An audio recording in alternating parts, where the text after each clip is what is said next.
2023 में दोहाई से साहिबाबाद तक लोग रैपिड रेल में बैठ सकेंगे। जहां तक मेरठ के लोगों का सवाल है तो इसकी समय सीमा 2025 है। इसके लिए एनसीआरटीसी कड़ाके की ठंड में तेजी से काम कर रही है, तो संभावना बन रही है कि 2025 से पहले भी मेरठ के लोग रैपिड रेल में दिल्ली तक सफर कर सकते हैं। इसके पीछे वह विशेष तकनीक है जो कड़ाके की ठंड में कम तापमान होते हुए भी दिल्ली गाजियाबाद मेरठ आरआरटीएस कॉरिडोर के अंडरग्राउंड सेक्शन में तेजी से काम निपटा रही है। वह तकनीक है स्टीम क्योरिंग तकनीक। अंडरग्राउंड सेक्शन के निर्माण में प्रयोग किए जाने वाले टनल रिंग्स के निर्माण के लिए प्री कास्ट सेगमेंट को एनसीआरटीसी के कास्टिंग यार्ड में स्टीम क्योरिंग तकनीक की मदद से तेजी से बनाया जा रहा है। सर्दी के मौसम में सेगमेंट के प्री कास्ट करने के कार्य में चुनौती का सामना करना पड़ता है। तापमान कम होने के कारण मशीन के जरिए मोल्ड करके बनाए गए सेगमेंट को निर्धारित समय में मजबूती या स्ट्रेंथ नहीं मिल पाती, यानी सेगमेंट में इस्तेमाल हुआ कंक्रीट, सरिया और अन्य कंस्ट्रक्शन मटेरियल समयबद्ध तरीके से अपनी ठोस अवस्था में नहीं पहुंच पाता।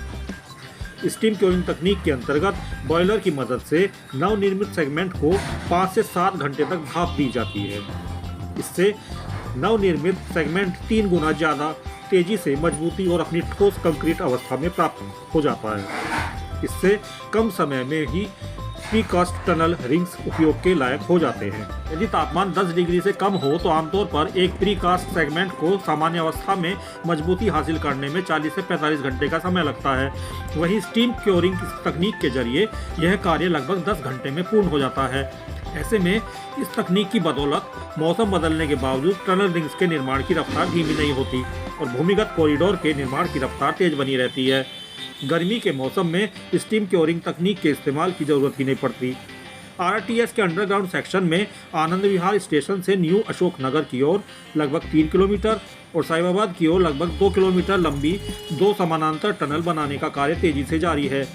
इन दोनों समानांतर टनल के निर्माण के लिए 4 टनल बोरिंग मशीन सुरंग खोदने में लगे हुए हैं। इसके लिए अब तक दिल्ली में लगभग 25,600 टनल प्रीकास्ट सेगमेंट का प्रयोग किया जा चुका है।